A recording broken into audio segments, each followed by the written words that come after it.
d'être présent à ce point de presse qui a été préparé dans des conditions très rapides et qui est organisé donc par un collectif des organisations communautaires qui luttent contre l'accaparement des terres. Vous savez que depuis bientôt 20 ans, 30 ans, dans le pays, il y a eu beaucoup de conflits fonciers, des conflits latents ou des conflits qu'on est en train de vivre, et dans différentes zones. Il y en a dans le nord, si vous allez en Ban, on en trouve en Yahel, ici, un peu sur la petite côte à Tivaouane, à Kébémer, avec la société qui travaille aussi sur le zircon. Beaucoup de populations ont perdu leurs terres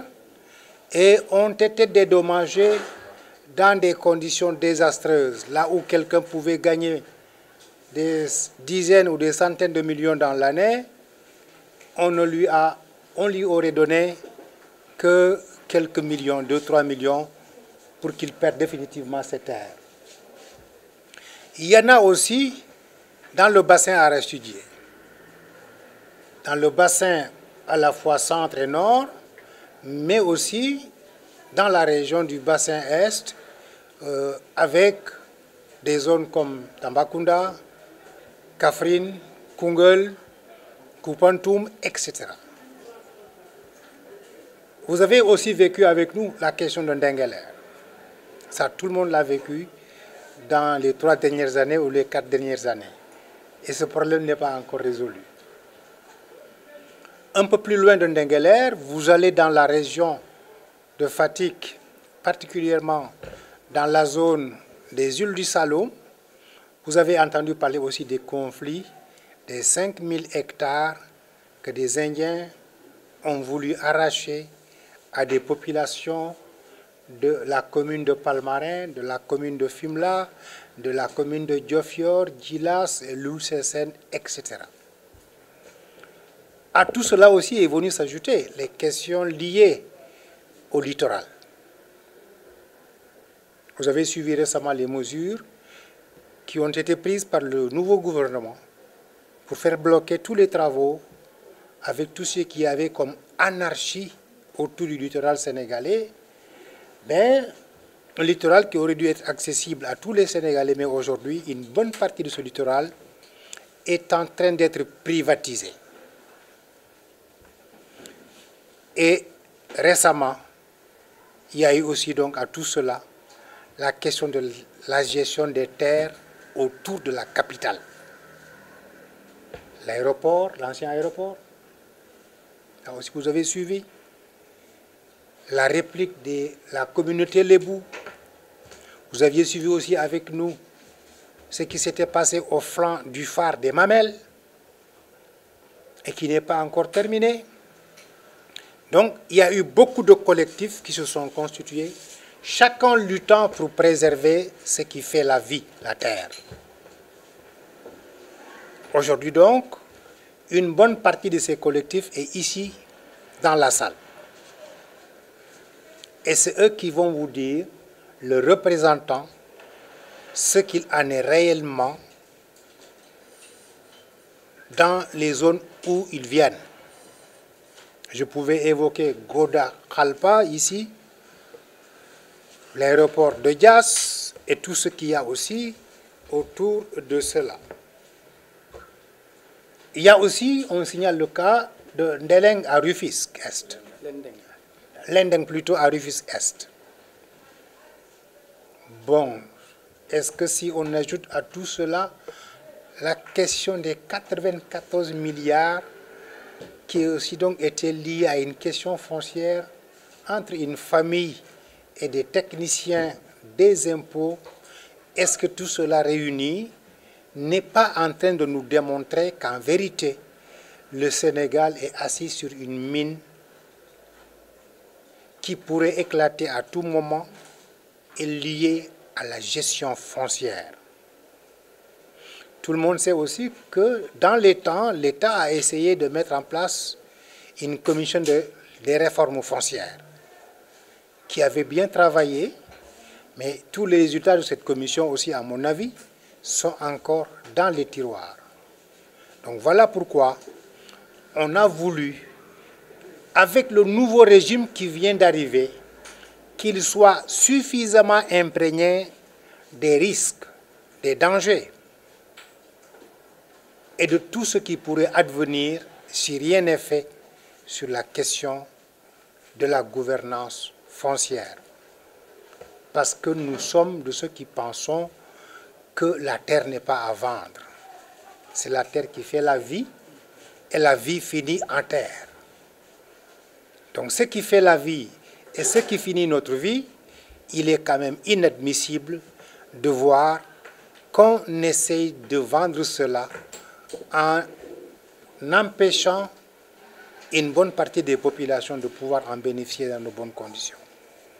Donc voilà ce que je voulais dire en introduction en français. Ma wax ko ci wolof parce que ñi fi nekk ci ñi gën a bari ils vont intervenir en wolof. ñoo nga leen di gërëm bu baax di leen sant ci seen teewaay bu rafet bi nga xamante tey ñëw ngeen wuyu si daje ngi nga xamante ni ay collectif yu bari yuy xeex pour mën a jëlaat seen suuf yi ñuy jéem a aakimoo ñoo fi daje tey pour mun leen a defal situation bi nga xamante ni moo nekk ci seen gox yi yépp ku ci nekk ci li nga xamante ni moom la ñuy dund jëm ci ni ñuy commencé ñàkkee seeni suuf ñàkkum suuf soosu am na borom doole yoo xam ne ñii ñu ngi jóge bitim réew am na ci ay indien am na ci ay européen am na ci ay américain am na ci sax ay asiatique ay arabe ku ci nekk ngi jéem a ñëw pour xool nan lay def bi am ci sunu suuf si li mu mën a jëriñoo li ci ñaaw nag li ci gën a metti mooy que ni ñoom ñëpp ku ci ñëw dafay foqar ñi suuf ñi ci loxol béykat yi ci loxol askan wi ba jot sax kayit yoo xamante ni dafay firndeel ni moom suuf si fekk na suuf soosu téeméeri at ci avant ñaari téeméeri at ñetti téeméeri at ay doomu réew mi ñoo ca nekkoon ci seeni maam ak seeni maamaat di ko exploiter di ko jëriñu muy sàmmkat yi muy béykat yi mais tey jii ñu ci bari ñu ngi commencé ñàkk seen suuf ñàkkum suuf soosu am na ci li nga xamante ni mën nañ wax ne zone bu ñuy wooyee par exemple Mbaan foofu xam ngeen ni am na indien yu fa demoon ba léegi sax ñu nga fa am na njayel ki fa njëkkoon a ñëw dafa newoon dafay béy jàttro fa tey jii dégg nañ ne ki ko jël mu ngi nekkoon ci wàllu pétrole tudd nu mu tuddati waa ji Frank Timis bi ngeen déggoon ci affaire pétrole du Sénégal moom nee na leneen la bëgg a béy am na ñoo xamante ni itam fii ci Petite Côte bi ak ñiy exploité zircon bi nangu nañu suuf su bari ci loxol béykat yi ci loxol sàmmkat yi ba am na ci ñoo xamante ni dañ daan béy at bi ñu am 100 millions ñi am 10 millions ñi am 30 millions ñooñu tey ji ak seeni njaboot dafa mel ni ñoo ngi dugg ci tumaranke boo xamante ni kenn mënu la wax ni mu day te buñ leen dee dédommagé ñu jox leen 2 millions 3 millions 4 millions ndax dañuy jàpp ne dañuy dédommagé ci garab yi nga fa sampoon fekk na garab yi xëy na du moom rek moo am valeur am na fii ci Goda Xolpa fii ci côté aéroport Diass bi côté yéen ñoo xamante ni itam ñoo ngi jooy seen suuf nga dugg ci itam ci côté Fatick intérieur bassin arachidier bi am na ñoo xamante ni déggoon ko fi problème mu Ndingler bi benn sénégalais bu bari doole xëy na bari itam taxaw na depuis 3 ans day jël suuf soo xamante ni depuis 1800 1500 ba tey waa dëkk ba ñoo ko doon utiliser loolu itam am na ci côté Fimela nga xam ne ay indien ñoo fa dem ne dañoo bugg a béy xorom laaj suñu autorités yi di jox leen 5000 hectares 5000 hectares tey boo boolee li fa nekk ci possibilité ci littoral bi dem ci commune Fimela dem ci commune Palmarin yegg commune Diofior Djilass ak Loul Sessène dafa mel ni léegi dara dootu fa des nga dem itam côté Tambacounda Kaffrine Koungheul yooyu yëpp am na jafe-jafe yoo xamante ni askan waa ngi jooy ne suñu suuf si kat ñu ngi koy nangu ci anam yoo xamante ni borom doole mooy ñëw dugg génn kayit boo xamante ni xëy na cadastre ak impôt ñoo ko koy jox ci anam yoo xamante ni daal dëgg-dëgg kenn mënta ñàkk a jooy façon bi ñu ko jotee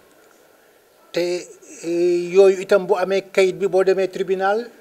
moom borom suuf si taxaw ne maa fi doon liggéey kii taxaw ne maa ko jënd wala man lañ ko jox kayit baa ngi nii yoon xëy na kayit la xam bu boobaa itam moom mooy béykat bi mooy perte sàmmkat bi mooy perte. ñu ragal nag ni mbir yooyu buñ ko fajul ci fi ñu ko war a fajee mën na am mu jur loo xamante ni ci ay jafe-jafe mën na indi xeexoo mën na indi ay conflit mën na indi jàppante yu xamante ni du baax. amoon nañu kaay yu ñu meloon noonu ci benn dëkk fii ci biir Fuuta ba ñu ñàkkoon fa ay doomu aadama ndax fanaay ndax am kenn ku ñëw bëgg fa jël 20 000 hectares donc balaa nu yëkkati nag te ñuy rey ay nit xëy na baax na ñun ñëpp ñu toog waxtaan xool mbir yooyu nuñ koy saafara ba suuf si nekk suufu Sénégal di jëriñ d'abord doomu Sénégal yi balaa keneen di jot ndax rek am na doole wala am na taxawaay wala mën na dugg génn donc ñi fi nekk ñëpp dañoo ñëw représenter ay collectif dañ leen di jox parole bi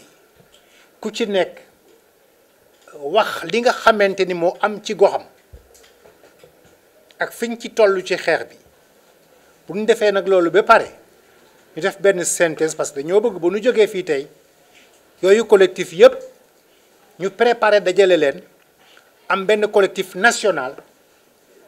boo xamante ni dafay interpeller itam autorités sénégalaises yu bees yi boobu itam collectif national ñu fexe sax s'il le faut organiser benn marche nationale wala benn sitting national fii place de l'Obélisque benn ñi mën a dégg ne ñoo ngi artu ñoo ngi waxtaan ñoo ngi laaj ndimbal ndax xëy na buñ ko deful mën nañu yegg ci anam yoo xamante ni mooy gën a metti mooy gën a ñaaw ndax man mii xam naa ne sama mbokku pël yi ku leen bëgg a xañ seen suuf fi nga xamante seen njur gi foofu la ñuy dundee foofu la ñuy sàmmee xëy na da nga leen di rey rek mais du yombee noonu ndengeleen itam lu ni mel la woon donc moo tax jafe-jafe yooyu yëpp bokk itam jafe-jafe yi nga xamante ni xew na ci littoral bi ndax géej gi Sénégal am na ci plage yoo xamante ne fii lekk Ziguinchor fii lekk Saint-Louis lu rafet la lu baax la mais mu ngi commencé tëju tey jii boo génnee Ndakaaru littoral Ndakaar yëpp tëju na am borom doole borom maxaama yu ko jël teg ko seeni loxo aaye ko doomu aadama yi ba tax na tey xale yu bari buñ dee nekk vacances bëgg a yegg ci plage yi duñ ko mën a def ñu dem fi nga xamante ni moo gën a dangereux looloo indi souvent ñuy dégg xale yi di lab donc yooyu yëpp moo tax daal ñu ne nañ fexe ñun ñëpp ñu toog def situation bi donc ñoo ngi leen di gërëm encore une fois dañuy bàyyi délégation yi fi nekk ku ci nekk jël parole def situation bi nga xamante ni fi mu jóge ak ñi ko délégué loolu moo fa am. C'est Khalidou Dia, le vice-président des maraîchers de Lendeng et le porte-parole aussi de l'association.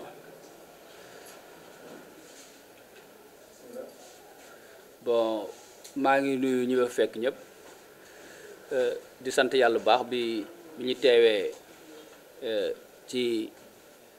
conférence de presse bi nga xam ne dafay wax ci mbirum suuf ñun waa Lendeng aussi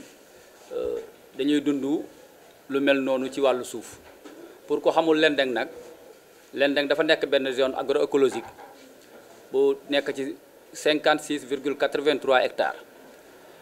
nekk ci zone bi ñuy wax Tëngéej ci Rufisque Est entre l'autoroute à péage ak la cimenterie de Sococim foofu la Lendeng féete ci biir Sénégal ñu leen di wax ne Lendeng sur le plan économique plus de 2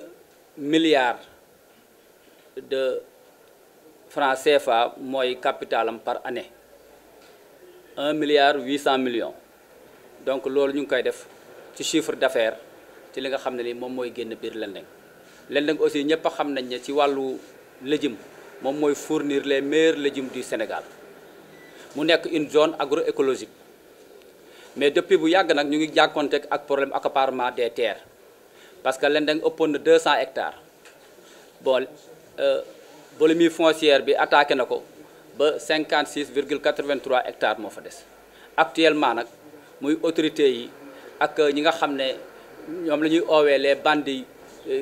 fonciers ñooñu ñoo attaqué Lendeng pour jeexal ko une bonne fois pour toutes ba jamono yi ñu toll nii ay entreprise ñoo fa ñëw di fa installer ay station essence ay yeneen projet yoo xamante ne si méngoowul ak mbéy méngoowul ak agroécologie ñu ngi doon mën a combattre nag depuis plus de 10 ans ba léegi ba président bi fi jógee muy son excellence Macky Sall demoon na ba initier ñu benn décret boo xamante ne si benn envoyé benn circulaire pour interdire bépp construction ci biir Lendeng maanaam Lendeng ñu def ko une zone non aedificandi Lendeng nekk une zone agroécologique loolu autorités yi Tëngéej yi ñoo ko waroon a dox ba mu nekk ñu def ko document pour mu nekk benn décret pour le président de la République mën koo signer mais malheureusement les autorités defuñu si li nga xam ne moom lañu si waroon def ba yàlla def kooku jóge fi mais ñoo ngi alerter aussi di prévenir ak di woo le nouveau régime son excellence monsieur Bassirou Diomaye Faye pour que moom kaawu Lendeng bi mu jël ko moo wax gouvernement bi ak le premier ministre ak le ministre de l'agriculture ñu àddu ci kaawu Lendeng pour ñu utal ñu benn statut global ñi nga xam ne béykat yi ñi fa nekk ñu utal leen ay këyit ñu mën a sécuriser Lendeng ba Lendeng nekk une zone agroécologique mu nekk une zone boo xam ne dañ fay béy parce que mbéy mi mënul ànd ak ay station essence mënul ànd ak yeneen construction yoo xamante ne si loolu àndul ak mbéy ñu ngi ñaan autorités yi ñu jàppale ñu si loolu ba nga xam ne Lendeng daf fay sax nekk fa njëriñ askan bi aussi bu weesoo sur la ci mbéy mi Lendeng dafa nekk loo xamante ni mooy le poumon vert de Rufisque benn poumon vert boobu rek moo fa des si Tëngéej donc ñuy ñaan aussi sur le plan environnemental Lendeng dafay représenter lu am solo ci dëkk bi donc loolu daal laa xam ne ni moo xam ne moom laa bëggoon a wax ci kaawu Lendeng di woo autorités yi nag pour ñu jàpp ci ba Lendeng mën a am benn statut global ba béykat yi mën a mucc ci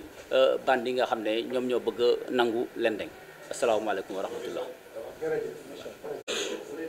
waaw mbokk yi maa ngi nuyu leen yéen ñëpp di leen gërëm man nekk góor gi Sow laa tudd président collectif di Jayil mu nekk conseiller rural foofu mu nekk chef de village foofu mu xam li kaw foofu mu dundal fu loolu depuis fukki at ak ñaar dama fekk fii ñii di wax fii dafa mel na dañuy jooye góom man baat bu dàgg laa indi ndax lu indi loolu mooy ñun Jayil 37 villages moo fa nekk ñaar fukki junni ak juróom benn la ñu joxe ñu ni déetuwaay ñu indi sandarma ya fukki sa oto sandarma plus ambulance plus oto bu am kàcc ñu dal suñu kaw ñii gaañu ci ñii ñu tij leen ñii seen loxo yàqu ci ñu gas àll ba daaneel garab yi nga xam ne ñoo nekkoon foofu di ñu ciy dund bu mel na we rek sump yeneen yi ñu doon jëfandikoo yëpp a ñu daaneel ba pare gas àll ba indi fa barbar boo xam ne ci kanaa guerre mondiale la doon am mais amatul sax léegi ci guerre yi rey sunuy nax yàq sunuy déeg yàq sunuy yoon gas àll baak juróomi kalil ñoo fa suux ñu dee kenn du wax te kii Abdoulaye Wade moo ko fi jëkk indi mu bëgg a wootee ñu ne ko déet ñu boycotté ko jox ko Macky fala aayee nekk fala boni Guinée bon ak fa la ñu jël kayit bi maa ko indi loko moom kiram boobu sugul sax dem palais mais dafa wax ba pare mu ni il faut mu dem ko seeti mi nangam ba mu demee foofu gisuñu dara ñun li ñu dalul kenn amul fenn fu mu nekk ci sous-région bi te ñun dafa mel na dañu nuy seetaan ndax ñun dañu dëkkul fenn village bu ne juróom fukki mètre nee nañ lañu koy bàyyee am nag am béy am kar am jàkk am cimetière am sunu déeg fi ñu doon nanale sunuy nax yi daaneel garab yi ba pare ñooñu famille Tampéri ñoo ko yore woon ñu ànd ak kuñ naan Góor Seck ñëw nañu fi ak Góor Seck dem nañ fi ministre yëpp dem nañu fi ñoom mais dafa mel na nun dañu war a tokku rek ndax man wax naa leen bu fekkee ni projet bi moo na gën nun toog ngeen yóbbu nu feneen fekkee 37 villages yi yëpp dafay nërmeelu nun amatuñu yaakaar léegi nag la ñu gis suñu kaw yaakaar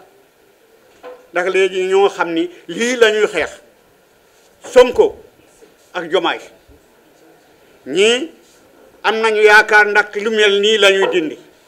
te dégg naa fu ñu ko dindi booru Mbuur bi dégg naa dem na fa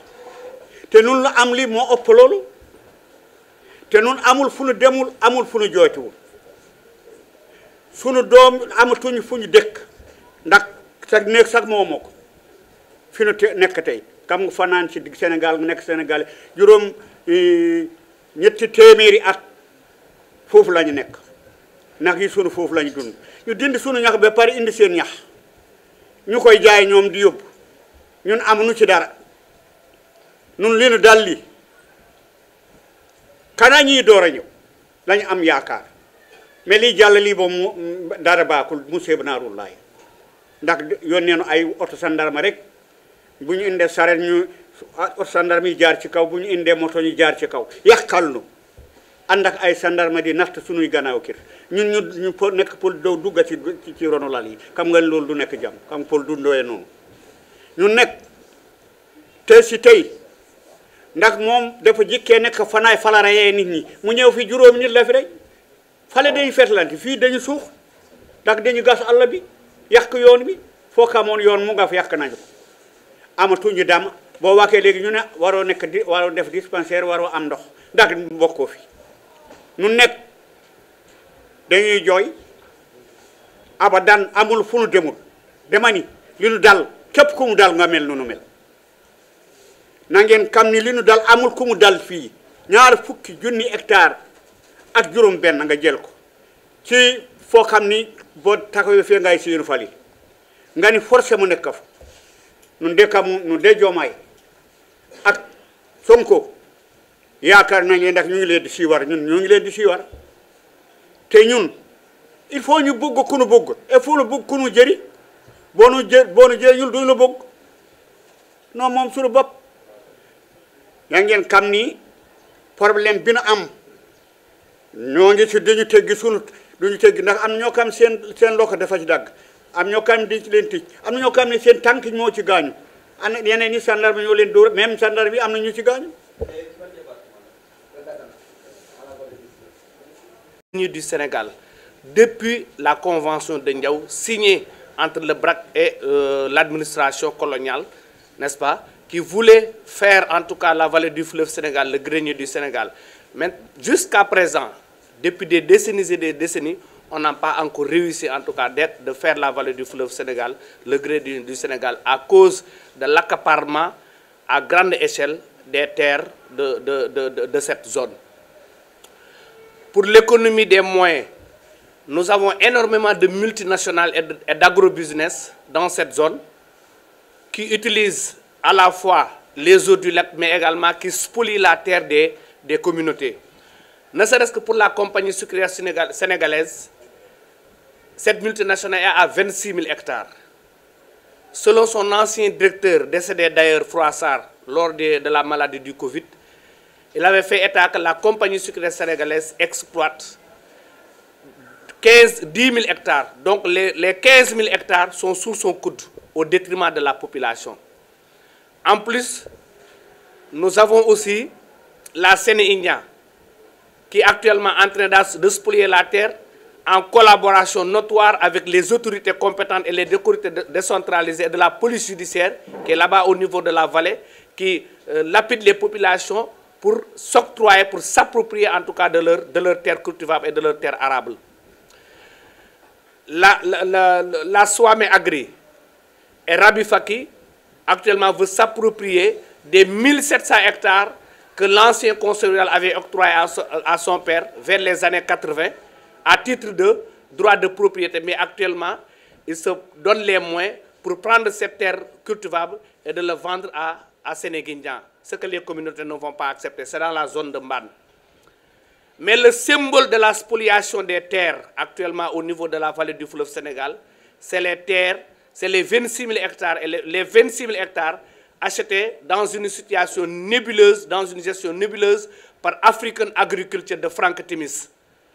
Parce que si vous vous souvenez, ce dossier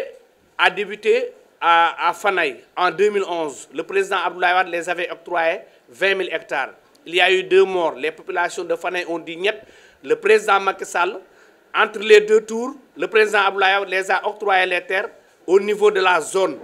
Ndiayal, notamment la commune de Ronk, la commune de Nid et la commune de Diama, sur les 20 000 hectares. Mais entre les deux tours, c'est entre les deux tours que le président de la République les a octroyé ces terres.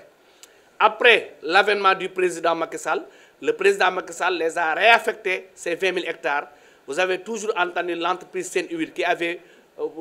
dans le cadre de leur contrat, prévu de produire de tournesol. Mais pendant 12 années, elle n'a produit aucune production de tournesol. Elle a produit du maïs, du riz. Elle a loué les terres cultivables aux populations. Donc, c'était une gestion tout à fait nébuleuse, jusqu'à ce qu'on entend qu'un bon jour, que les 20 000 hectares ont été achetés dans une situation très nébuleuse par African Agriculture de Frank Timis. Après Seine-Huile, c'est autour des fermes de la Teranga. Je vous rappelle ici que les fermes de la Teranga, dont on parle toujours, les fermes de la Teranga, n'est qu'une prête-nom de African Agriculture de Frank Timis. Moi, en tant que président du réseau de la vallée contre l'accaparement des terres, j'avais déposé en 2022 une plainte au niveau de l'OFNAC pour fraude, corruption, spéculation sur la tête de la personne, en tout cas du nom de Goresek, qui est l'administrateur des fermes de la Teranga. Et les fermes de la Teranga, je vous rappelle, c'est l'entreprise c'est une entreprise écran, une entreprise prête-nom de Frank Timis. Actuellement, on nous parle qu'elle est en train d'exploiter de la luzerne. Et pire encore, la presse américaine Bloomberg, lorsqu'il était venu actuellement au Sénégal au mois de juillet, elle m'a interviewé, je lui ai donné les informations nécessaires. Elle est partie sur le terrain, elle a trouvé encore plus grave. Au-delà de la cession illégale et de la gestion nébuleuse des 26 000 hectares au détriment de la population, elle a trouvé l'utilisation abusive des eaux du lac de Guerre par African Agriculture et l'entreprise Bloomberg avait déclaré bientôt les grandes villes vont être déchaissées. Récemment, j'ai déposé sur la table du Premier ministre un dossier béton lui faisant état toute la situation globale de la spoliation des terres au niveau de la vallée du fleuve Sénégal. Parce que dans le cadre du programme du président Bassirou Diomaye Faye, le président fait état de la promotion de l'agriculture, de la sécurité alimentaire et de la souveraineté alimentaire, n'est-ce pas? Et de la souveraineté de l'agriculture. Moi, je pense que ce programme ne va pas réussir si on ne vide pas les contentieux fonciers qui se trouvent au niveau de la vallée du fleuve Sénégal, notamment dans le département de Dagana. Le président de la République et son premier ministre, on les lance un appel solennel pour qu'ils descendent sur le terrain. Gorgui Sow l'a dit tout à l'heure. Ce qui se passe dans la vallée du fleuve Sénégal n'est qu'une petite portion ce qui se passe actuellement au Sénégal n'est qu'une petite portion de ce qui se passe au niveau de la vallée. Là, on nous parle des 20 000 hectares, des 26 000 hectares, des 1700 hectares. Et actuellement, il y a des multinationales qui, sur la base de ce programme qu'a lancé le président Diomaye Faye, l'agriculture et la souveraineté alimentaire, veut collaborer en catimini avec les multinationales, avec en tout cas ces ministères, pour développer, en tout cas pour réussir l'agriculture, c'est que les communautés et que nous n'allons pas l'accepter. Le président Bassirou Diomaye Faye et son premier ministre Ousmane Sonko doivent avoir les informations vérifiées et vérifiables sur l'éventuelle collaboration, en tout cas, de ces multinationales qui sont en train de côtoyer ces ministres pour réussir l'agriculture. Donc après, ils vont le laisser avec un contentieux foncier avec les communautés, ce que nous dénonçons jusqu'à la dernière énergie. Je peux parler en wolof. Oui. Waaw li ñu doon wax rek mooy en tant que président du réseau de la vallée contre l'accaparement des terres et la dégradation de l'environnement maanaam aar suuf ak alamu suuf si nga xam ni moom moo nekk ci département de Dagana ci vallée du fleuve Sénégal ñun dañ ci yàgg xeex yàgg ci taxaw parce que dañu gis ni foofu mooy le symbole de la spoliation des terres parce que depuis 1819 ci colonisation agricole bi dañu gis ni colon bi daf ko teel a considéré comme le grenier du Sénégal depuis loolu nag réussirul parce que lancé nañ fi Goana demul lancé nañ fi vaste programme potentiel d'autosuffisance alimentaire en riz demul président Bassirou Diomaye Faye ci programme moom tamit lancé na autosuffisance alimentaire mais loolu aussi du dem parce que spoliation des terres bi dafa àgg ci niveau boo xam ni daanaka population bi amatuñu benn suuf te ñoom ci seen programme dañu wax agriculture communautaire agriculture familiale jël ay intrants agricoles ak ay matériel agricole bëgg ko mettre à la disposition des populations te bu ñu deful attention jëluñu suuf si delloo ko ñi nga xam ne ñoom ñooy population bi les autochtones ñu ci mel ni le collectif de Ndiayel ak 26 000 hectares yi nga xam ne Franck Timis jël na ko bu boobaa agriculture bi mën na échouer agrobusiness yi ak multinationales yi ñoom ngay liggéeyal ci loolu collectif bi nga xam ni moom moo nekk collectifu Ndiayel bi ak ñi nga xam ne ñoom ñoo nekk au niveau de Mbane ñoom dañu bëgg li nga xam ne moom mooy suuf si nga xam ne la compagnie sucrière sénégalaise accaparé na ko fa sans droit ni titre def ci dooleem def ci kuddam mu delloo leen que muy environ 15 000 et quelques hectares parce que loolu exploité wu ko beneen bi mooy la Sénéguinia il faut que ñu téye loxoom non seulement mi ngi ci agriculture mais beneen information mi ngi bëgg sax bëgg nekk benn entreprise exploitation minière loolu après dinañ ci ñëw beneen yoon mais bi ñu doon wax léegi muy la situation des 26 000 hectares de Ndiayel bi nga xam ni actuellement tey ci loxo Franck Timis la nekk te yaakaar nañ ni ki nga xam ne moom mooy président Bassirou Diomaye Faye ak son premier ministre Ousmane Sonko yaakaaruñu duñu collaborer ak ki nga xam ne moom mooy Franck Timis donc les fermes de la Teranga bi nga xam ni mi ngi ci ñëw ci ñoom di leen côtoyer pour ñu réussir agriculture di leen proposer agriculture ak cette multinationale loolu ay naxee mbaay la parce que suuf soosu dafa am contentieux communauté yaa ngi nii dañu ko accaparer ci seen loxo te décret la boo xam ne dañu ko jëloon affecté leen ko affaire bi simple na président de la République il faut que comme wàcc na mbuurkat il faut que mu descendre dans la vallée du fleuve Sénégal bu dul loolu programme agriculture bi nga xam ne posé na ko ak autosuffisance alimentaire ak la mise en place des coopératives pour ak matériel ak matériaux agricoles yi mu fa yóbbu du ko mën a réussir il faut que ñu jox ko les informations yi nga xam ne c'est vérifié c'est vérifiable beneen bi mooy wax na l'autoroute de l'eau dégg nañu le ministre de l'hydraulique nga xam ne dem na fi ci mel ni Touba pour wax ni dinañu gas li nga xam ne moom mooy lac de Guiers bu loolu Bloomberg bi nga xam ne dafa ñëwoon doon def investigation ci la gestion nébuleuse bu African Agriculture bi nekk foofu ci zone Ndiayel bi dafa wax ni moom bi mu demee dafa gis lu gën a garaaw mooy l'utilisation ngacc gi nga xam ni ndox luzerne bi nga xam ne moom la ñu bay te luzerne boobu góor gi soo wax na ko léegi c'est destiné à l'exploitation vers le golfe Persique te ñoom dañuy bay nag dañuy bay ay ñax yoo xam ni nag yi lañ koy jox te ñoom ñii ay sàmmkat lañu te ñoom gisuñu ko dégguñu ko donc ñax yooyu ñuy bay Franck Timis kenn xamul fu mu jóge mu ñëw accaparé fa 26 000 hectares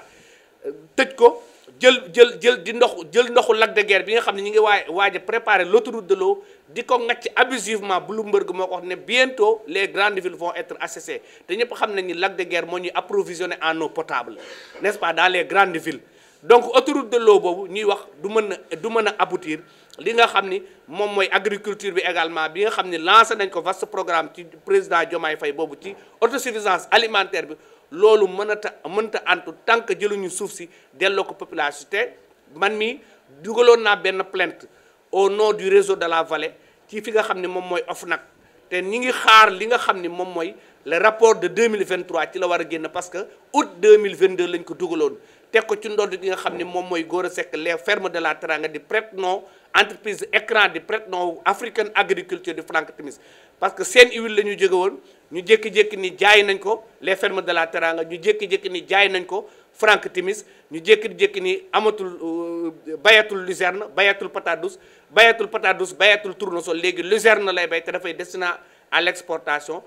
donc loolu détournement d'objectif la te le détournement d'objectif c'est une cause de résiliation du contrat. Je vous parle en connaissance de cause parce que je suis un docteur en droit. Donc de manière très ramassée, on lance un appel solennel au président de la République ak son premier ministre ñu descendre sur le terrain régler li nga xam ni moom mooy la spoliation foncière à grande échelle, arrêter la compagnie sucrière sénégalaise, la Sénéguinia, Swami Agri ak ñi nga xam ni moom mooy African Agriculture parce que ferme de la Teranga boobu ñu leen di présenter boobu existé tout li existé mooy African Agriculture bu Frank Timis donc bu fekkee nag président de la République yaakaaruñu war na mën a collaborer juste pour des raisons de pure opportunité politique pour réussir agriculture yaakaaruñu du collaborer ak ki nga xam ne moom mooy Frank Timis ndax Frank Timis il fait l'objet de toutes sortes de plaintes sur le plan international par rapport ak situation par rapport ak personnalité donc de manière ramassée loolu mooy li nga xam ne moom mooy la situation globale de la gestion de la spoliation foncière à grande échelle bi nga xam ni xew na dans la vallée du fleuve Sénégal ñuy lancer appel solennel au président de la République et son premier ministre ñu wàcc vider contentieux boobu jëlaat suuf si delloo ko fi may daanele mooy décret d'affectation la bu ñu ko désaffecté entreprise bi parce que njuuj njaay yi muy def wane na ni léegi war nañ ko désaffecté bu ñu ko désaffecté réaffecté waat ko les 3 zones 3 communes la wax naa ko léegi commune de Diama commune de Ronk ak commune de Gnith 20 000 hectares bu ñu leen ko séddalee jox leen les matériels agricoles et des matériaux agricoles ñoom agriculture familiale bi nga xam ne moom la ñu bëgg a développer ak agriculture communautaire bu boobaa dinañ ko mën a réussir salaamaaleykum wa rahmatullah